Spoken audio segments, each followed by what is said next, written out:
트럼프 미국 대통령이 미국에서 수입하는 자동차에 25%가량의 관세를 부과할 방침이라고 밝혔습니다. 트럼프발 관세 폭탄이 현실화하는 가운데 이번엔 국내 주요 기업들 수장으로 구성이 된 민간 경제사절단이 방미길에 올랐는데요. 관련 내용 정철진 경제평론가와 함께 얘기 나눠보겠습니다. 안녕하십니까? 네, 안녕하십니까? 네, 지금 트럼프 대통령이 한 말에 관심이 무척 집중이 되고 있는 그런 상황인데 미국에 수입되는 자동차 관세가 이제 25% 수준이 될 것이다. 그렇다면 우리나라 기업들도 관세를 물 가능성이 이제 커지게 된 건가요? 그렇습니다. 예. 원래는 이번 주부터 상호 관세라든가 품목별 자동차 관세에 대한 실시가 나와야 되는데 앞서 뉴스를 보셨지만 지금 트럼프 대통령은 우크라 종전에 아주 총력을 기울이고 있습니다. 예. 그래서 그 날짜를 4월 2일로 연기를 했습니다. 아마 4월 2일부터 상호 관세 그리고 자동차 관세가 실시될 것 같은데 어제까지만 해도 시장은 한 10% 정도 수준을 예상을 했거든요. 네. 그걸 들었나 봐요. 그러더니 오늘 아침이었습니다. 새벽에 자동차 관세는 25%의 수준이다라고 크게 아웃라인을 제시를 했고요. 이렇게 생각해 볼 수 있죠. 우리와 미국은 지금 한미 FTA를 통해 가지고 비관세, 무관세입니다. 그렇죠. 그러나 트럼프가 누굽니까? 이제 미리 미관세, 무관세라 하더라도 이번에 상호관세를 통해 가지고 이거 다 불공정이 있다면 바꾸겠다 이렇게 이야기를 했고요.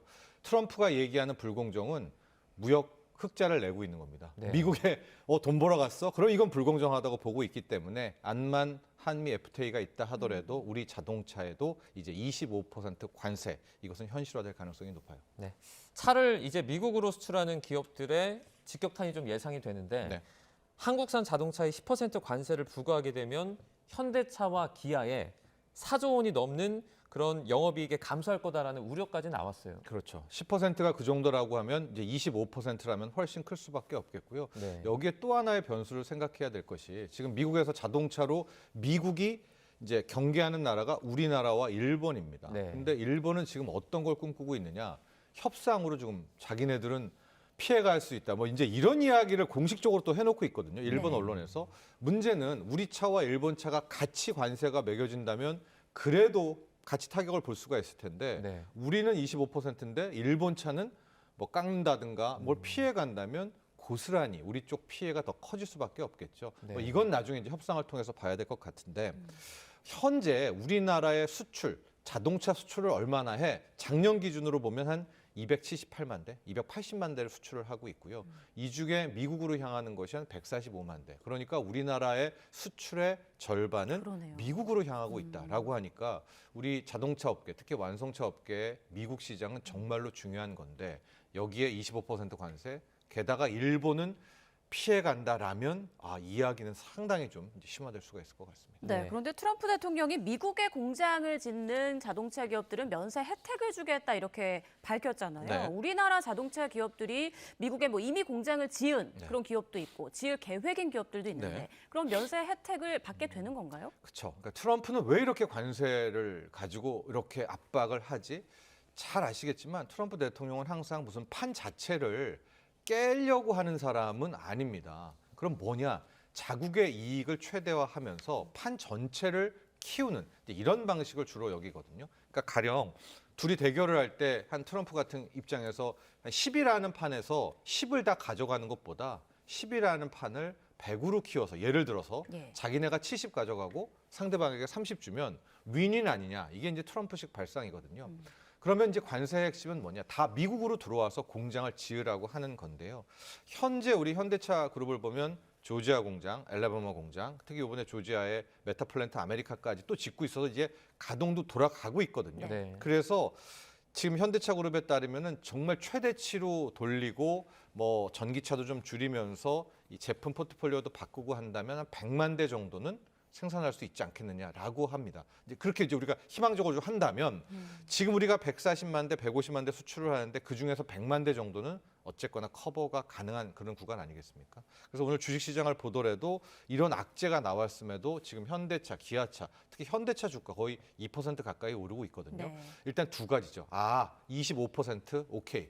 불확실성 제거. 그리고 현실을 놓고 보니까 최대치로 100만 대는 지을 수 있어. 그럼 이제 이걸 가지고 어느 정도 협상도 가능하지 않을까라는 이제 그런 한 줄기 희망의 빛도 동시에 생겨났다. 이렇게 보시면 되겠습니다. 우리나라의 GM 한국 사업장도 있지 않습니까? 이 사업장이 타격 입는 상황을 좀 고려해서 그러니까 우리나라의 고율 관세를 자동차에 매기지 않을 수도 있다라는 분석도 있는데 이건 어떻게 보세요? 그러니까 미국 차가요. 미국에서만 생산을 하지 않죠. GM이라든가 포드 자체. 왜냐? 미국은 인건비가 비싸서 그들 회사, 미국 브랜드들도 GM, 포드들도 미국 외에서 실은 지어서 이걸 다시 미국으로 이제 수출을 합니다. 네. 특히 우리 한국에서는 GM 차들을 대량 생산을 해서 이걸 오히려 미국으로 수출을 하고 있거든요. 트럼프가 자동차 관세 이야기할 때 포드 CEO 그리고 GM CEO가 강력 반발하고 재고해달라고 한 이야기가 만약에 이제 한국에서 생산되는 차에 25%를 부과가 돼요. 그럼 현대, 기아 브랜드도 관세가 매겨지지만 한국에서 만드는 GM 차도 관세가 붙어서 미국 소비자들에게 가고 있기 때문에 네. 이건 돌아서 GM이라든가 포드 자신의 미국 기업에 타격을 줄 수밖에 없지 않겠습니까? 예. 그래서 이런 점들도 분명히 트럼프 대통령이 고려할 수 있지 않을까라는 그런 생각도 가져봅니다. 네, 네. 그런데 자동차뿐만이 아니라 트럼프 대통령이 반도체나 의약품에 대해서도 25%나 그 이상의 관세가 있을 것이다. 네. 그리고 1년 안에 상당히 더 높아질 것이다. 이렇게 말을 했단 말이죠.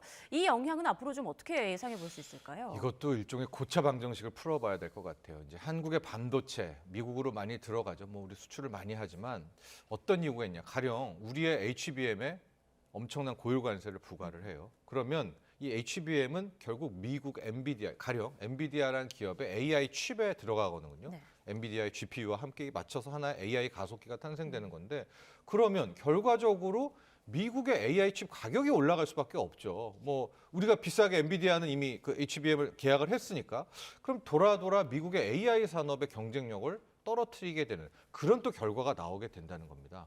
물론 마이크론이 있지 않느냐라고 하는데 마이크론이 지금 웬만한 뭐 디램 뭐 HBM 다 만들 수도 없고요. 그런 기술력도 좀 안 되는 상황입니다. 그러니까 분명히 반도체를 어떤 식으로든 압박을 하게 될 텐데 이런 우리가 좀 나름 갑의 영역, 나름 독점적인 기술도 있어서 우리가 반도체 부분도 이제 협상에 대한 그런 한 줄기 빛의 희망이 있고요.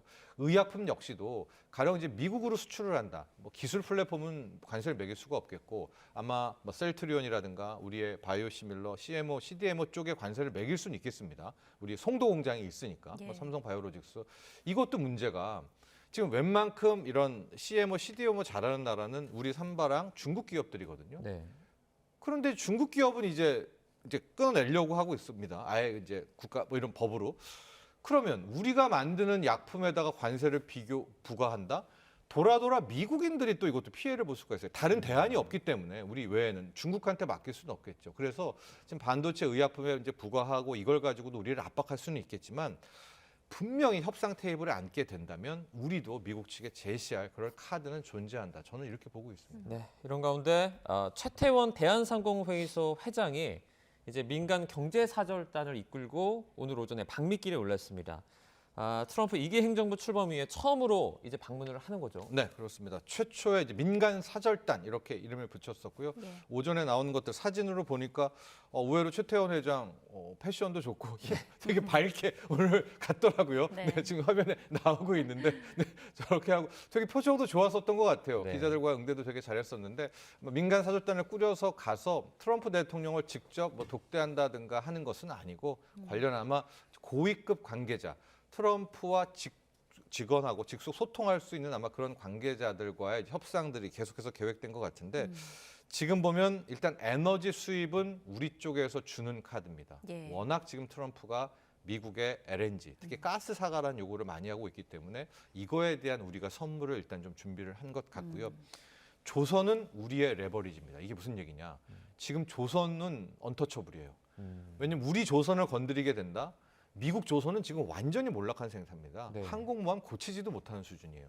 중국이 우리와 라이벌인데 그럼 중국한테 맡긴다? 이해하기는 안 되죠. 일본 글쎄 기술력은 된다고 쳐도 캐파도 안 되고 결국 우리밖에 없기 때문에 우리는 이제 조선을 가지고 조선을 뭐 양보하면서 우리가 얻을 수 있는 카드가 있고 그 외에 좀 우리가 살 부분들이 자동차 같은 부분들 또 원자력의 SMR 같은 부분들에 있어서 다각도로 우리가 줄 것들 혹은 우리가 이번만큼 좀 지켜야 될 것들을 챙겨오지 않을까. 반도체도 아마 이야기를 분명히 꺼낼 겁니다. 네. 최태원 회장이 갔으니까요.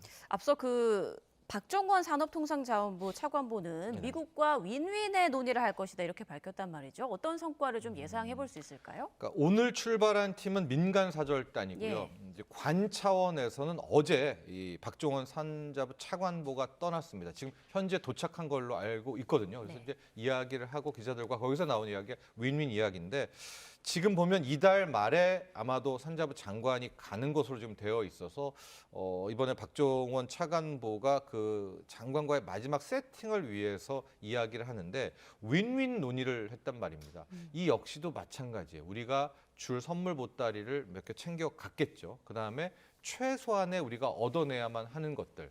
가령 지금 반도체 보조금이 아직 입금도 안 됐단 말입니다. 이거는 좀 말도 안 되죠. 대통령이 승인을 한 건데 전 대통령이 이걸 안 된다라는 하는 부분들, 게다가 자동차 같은 부분들에 있어서, 그러니까 우리가 꼭 얻어야 될 그런 마지노선을 가지고 아마 미리 좀 사전 세팅을 해놓고 아마 이제 장관이 가서 이제 최종 또 하게 되는. 그러니까 지금 보면 민간 쪽, 관 쪽 투트랙으로 트럼프 담당자들과 함께 협상을 하고 있는 것 아닌가.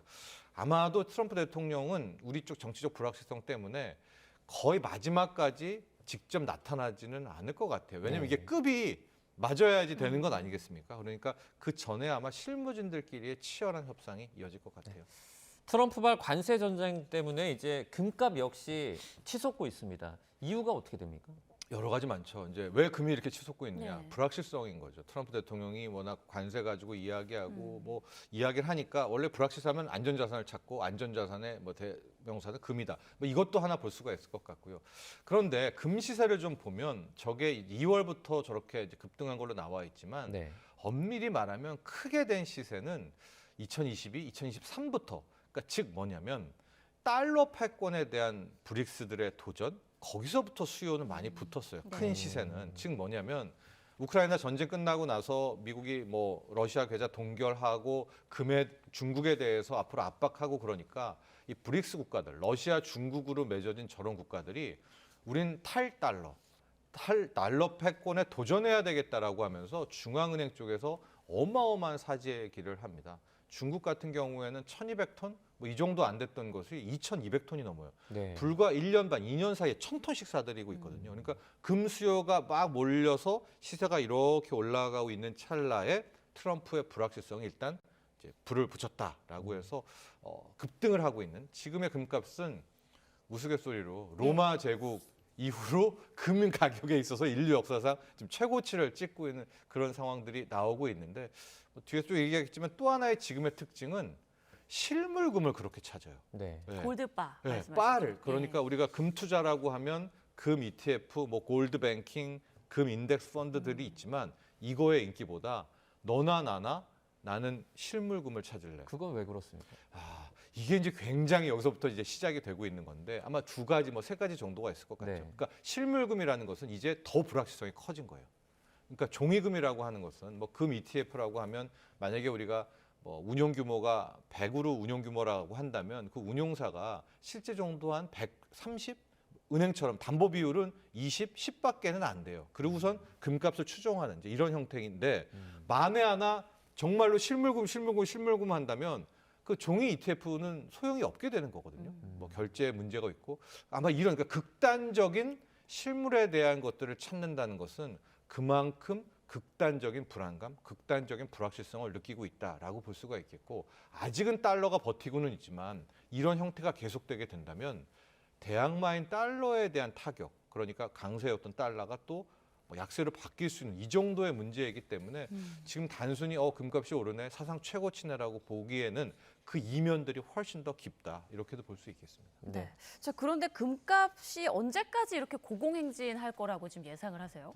앞서 말한 그 불확실성이 해소될 예. 때까지겠죠. 게다가 아마 중국이 계속 중국을 때린다면 중국 쪽은 오히려 더 금사재기와 실물금에 대한 이슈가 나오기 때문에 그 이슈들 하나하나가 해결되기 전까지는 오히려 금값이 떨어질 그럴 재료 소멸도 아니지 않습니까? 이제 그런 차원에서 볼 수 있겠습니다. 네, 알겠습니다. 오늘 여기까지 듣겠습니다. 경제 관련 소식 정철진 경제평론가와 함께했습니다. 고맙습니다.